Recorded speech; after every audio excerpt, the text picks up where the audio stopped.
Hello students, good morning. Today we are doing to cover the topic of privatization. I wanted to ask you all one thing. What do you all mean by, according to you, what do you mean by privatization? At the starting position, privatization means you can see on the page number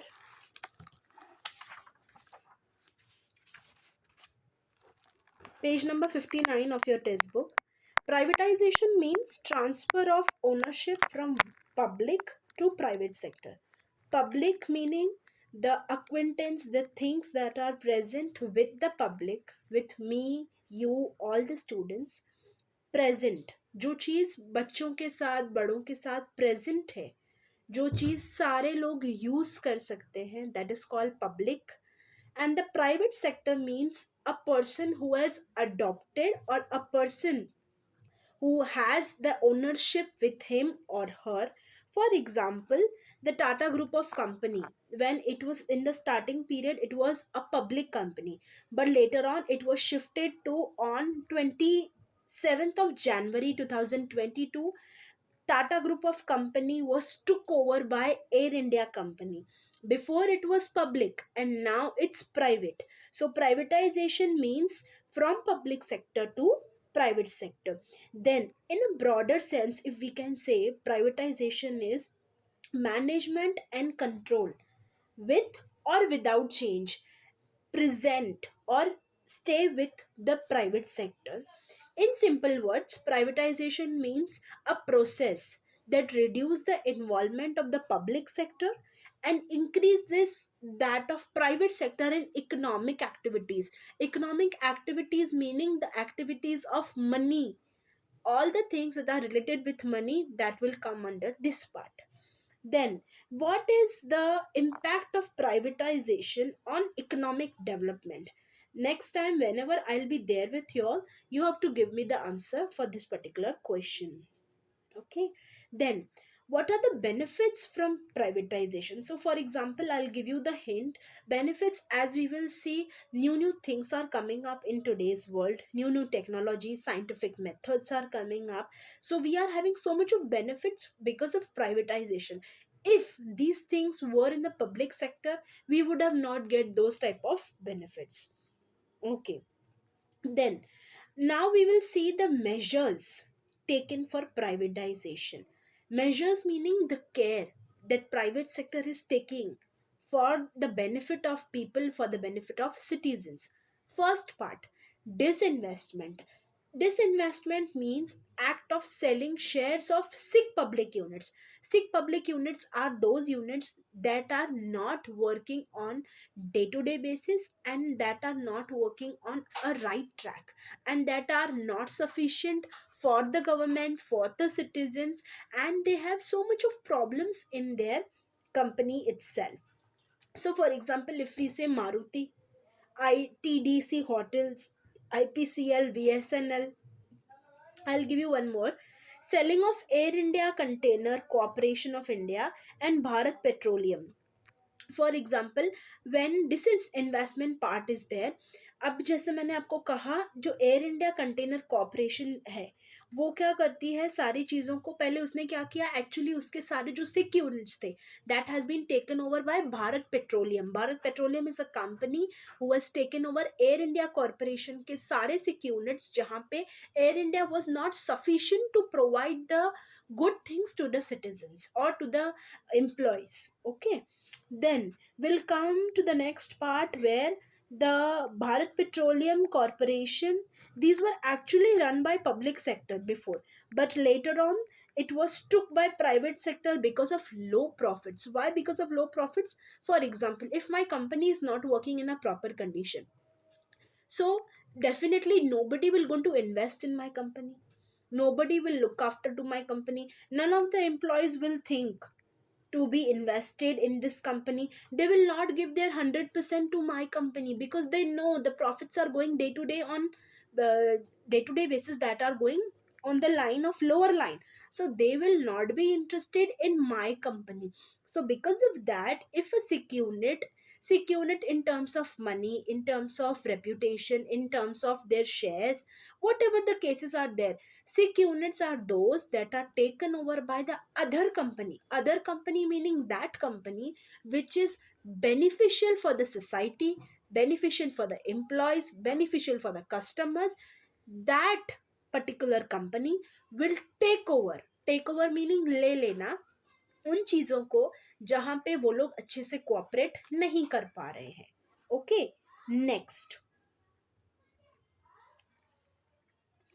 second is de-reservation policy. De-reservation policy is a policy in which that policy has been came up in 1956 and reserved meaning kept aside 17 industries for the public sector. मतलब वो 17 industries will be only for public sector.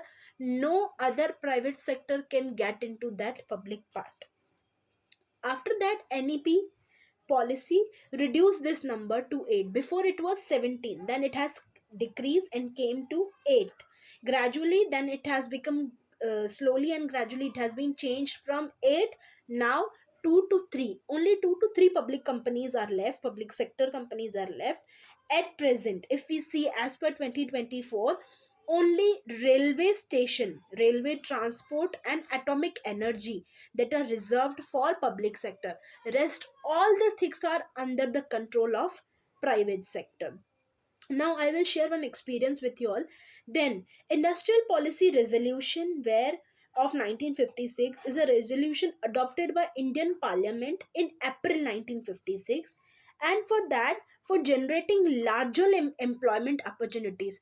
If we have so much of employment opportunities, then nobody will be interested in a public sector or a private sector. They will think, people will think where to invest, why to invest, how much amount I will get back, what are the benefits that we are getting on day to day basis, and is it that employment opportunities that are local manpower and it is beneficial for local people. As you and me are local on day to day basis, we purchase so many things on day to day basis. So whenever we see, as a local person, as a local citizen of India, we see many things simultaneously to purchase a one particular product. So simultaneously, if we want a private sector, we have to think, or if we want to go in public sector, we have to think accordingly. Okay, now my next question to you. What are the merits of privatization? Give it back to me whenever there is my next lecture. Okay, now we will be moving on to establishment of BIFR. What do you mean by BIFR? Is Board of Industrial and Financial Reconstruction. So NEP policy that has been set up at the first moment, at the first time, it's a board of industrial and financial reconstruction. This board has been set up to take the decisions regarding sick public sector units. For example, if my public sector unit is there, and I am going on in a lower phase meaning where I am not having sufficient of profits, and my sector is not going in a right direction, not a right path, and simultaneously the board will take a decision for my sector, what is to be done, how it is to be done, where it is to be done. For example, if my profits are low, what should be done, which profit if I am earning, is it relevant, is it up to date, and if I have to be shifted, if other company has to take over me, my company has to be taken over by some other sector or by some other company, what will be the criteria, what all things they will take, and in return what all things they will give back to my public unit. These many things, all the things that are being kept, the decision will be of the board that will be final and abide by the rules. Second, when we have seen at the end of 1996, 188 cases of sick public units were referred to BIFR. At that point of time in 1996, 188 cases were there where public sector units were lagging behind, were not sufficient enough, making low profits or no profits at all. Okay, then we can see this type of thing. The Narendra Modi government on 1st December 2016 dissolved meaning completed, like finished off everything, and shifted all proceeding to the National Company Law Appellate Tribunal and National Company Law Tribunal. It means all the things of BIFR, all the decisions were before with this board. Now after Narendra Modi ji has been came government, on that we have seen 2016, when government has been changed on 1st of December, Modi ji has changed this strategy. Now the decision will be taken over by National Company Law Tribunal Appellate. This particular unit, this particular segment, this particular people will take the decision regarding public sector units.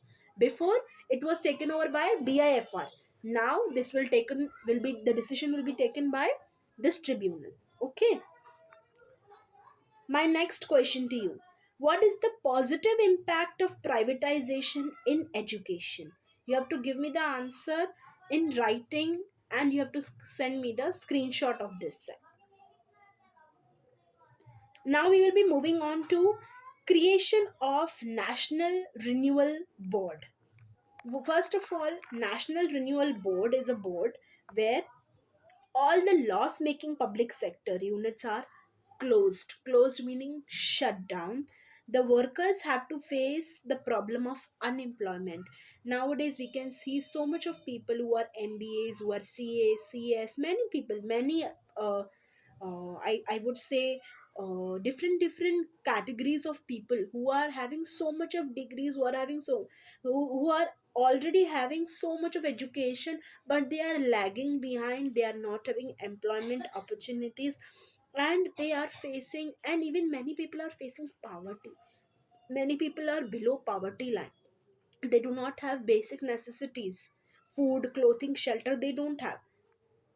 So if we can say, to solve this problem, government has created this National Renewal Board, and this board takes the responsibility of providing compensation meaning the word where the if the company has suffered a loss or some other problem, this board will compensate. For example, whenever a fire occur in the unit, so if we have a claim, so the claim policy will give it back to us the compensation. But if we don't have a claim, the if we don't have paid, if we don't have that registration with that particular insurance company, we will not be having a claim as a refund.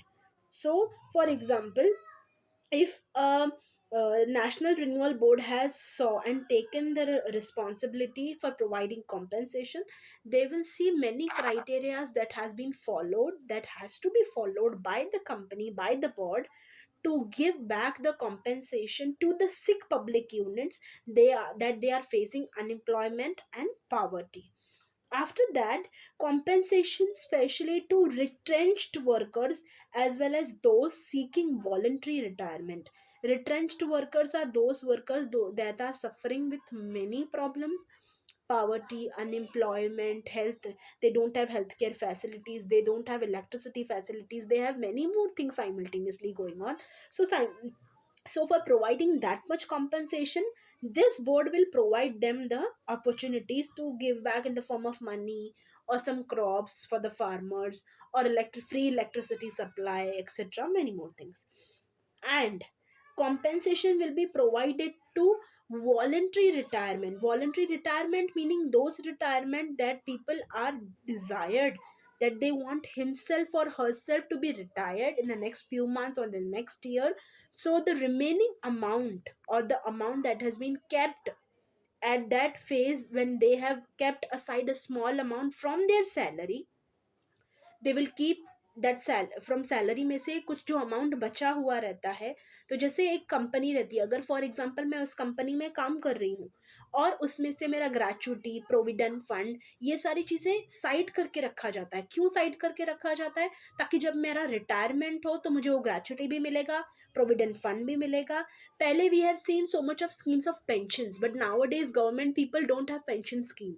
So like that, those people are who are ready to take voluntary retirement, this national renewal board will compensate them in some or other amount. Okay. Next is Navratna status. So, for example, if a public company making customer based products and that company is shutting down, so that will be taken up by NRB to see further proceedings. मतलब एक company अगर बंद हो रही है, उसके सारे products अब रह गए हैं, तो क्या करेगी, NRB will see and take care कि अब ये प्रोडक्ट्स कैसे बेचने हैं, किसको बेचने हैं, और वो जो भी अमाउंट आएगा फिर वो इस कंपनी को कैसे देना है, अपने पास अमाउंट कितना रखना है। क्यों? क्योंकि वो प्रोडक्ट्स तो एनआरबी ने सेल करा के दिए, तो वो अपना अमाउंट भी कुछ रखेगी और फिर सामने वाली कंपनी को भी कुछ देगी। सो likewise, my next question to you: what is the role of privatization to industrial development? Industrial development is the increment where the industries are growing on the larger phase. They have so many of good machines, good infrastructure, low cost, and they are allowing the workers to work with high payment salary. High payment meaning in a level where the company, where the industries are afford to, where they are affording to give that much amount to the workers. Okay, now we will move on to the Navratna status. These statuses are during 1997 and 98.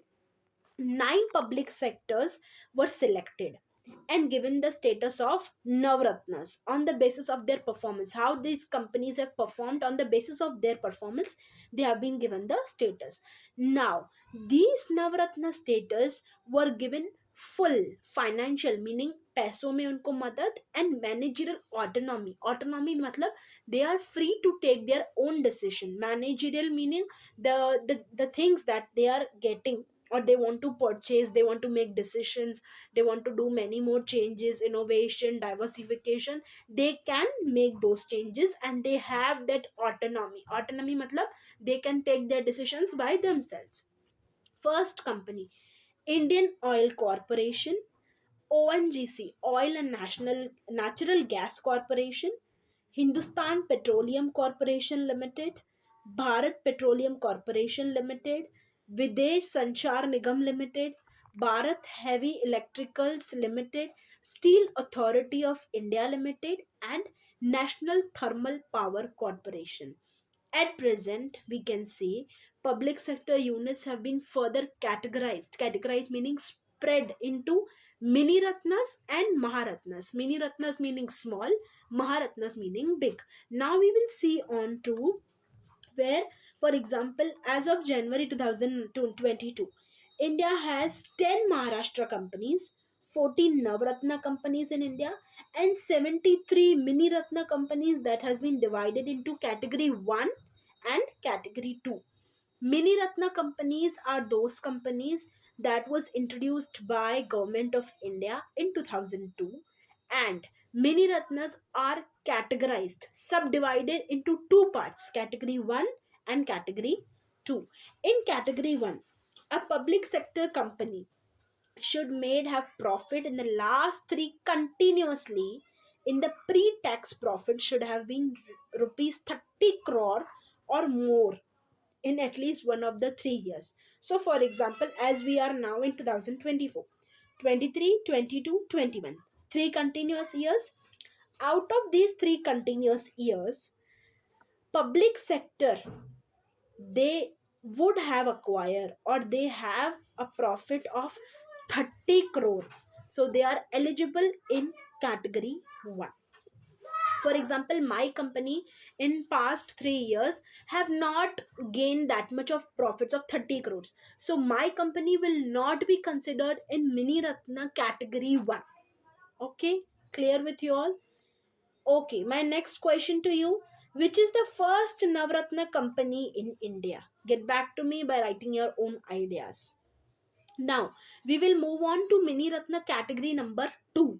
Mini Ratna category number 2 is a where a public sector company can be called as Mini Ratna category 2 if it has continuously made profit for last 3 years, as well as it has a positive net worth. So, for example, my company, uh, Sona Company Limited.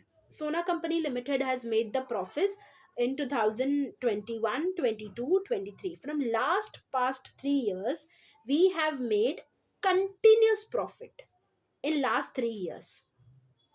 In category 1 we have seen 3 years में से कोई एक साल में उन्होंने 30 years का profit करना है. लेकिन अभी in category 2 we are seeing from last 3 all the 3 years my company should have made the profit in all the 3 years, and my net worth of the year should be positive. Positive meaning मेरा profit high होना चाहिए और मेरे पास profit लो नहीं होना चाहिए. मतलब मैं नुकसान में नहीं गई हूँ. I have not, my company has not suffered the loss, but my company has suffered a positive and profit net worth. Okay, clear with you all?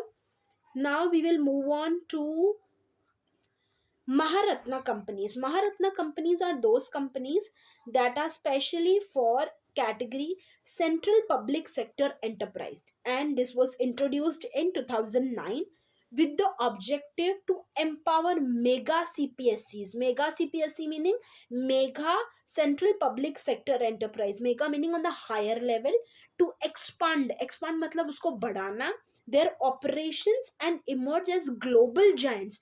Emerge meaning मेरी कंपनी सिर्फ यहाँ नहीं रहेगी, इंडिया में नहीं रहेगी, it should be in the out of countries also, so that or become Indian multinational companies, or my company should be a multinational company, meaning the company is doing the profits here also, the company is well versed in the all the sectors of all the fields that the company is having in India also, as well as in out of countries also. Meaning what? For example, that a company, for example my Sona Limited company having a branch over in India, say for example in थाना में हमारा branch है.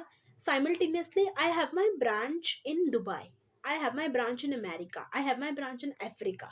So my company will be considered as multinational companies. Why multinational? Because my branch is in Thana also, in Dubai also, in America also, in Africa also. And why I'm expanding? Because I want to be, so that my company should be in a globalized way. Globalized meaning हर कोई मेरी company को जानना चाहिए. I should be earning so much of profits from other departments, from other countries as well, so that I can expand more, I can increase my profits, and I can go on to higher level as well. Okay, students, I hope you are clear. So, students, today we have learned about privatization. If you all have any doubts, any confusions, you can get back to me in my next session. And I wanted to ask you all one thing: whether you have understood the concept or not, give me the answer. Why privatization is better than the government? I'll give you all a hint. Government is a public sector and privatization is totally private sector. Please get back to me by writing your comments and give it back to me. When did privatization started? My second question to you is, when did privatization has been started? Why it has been started? That's it. Okay. And your homework will be explain the meaning of globalization. What do you mean by globalization? What do you understand the word mean global? What comes to your mind when you heard this term? Okay. If you have any confusions, get back to me. Thank you, students. Have a good day. Bye bye. Take care.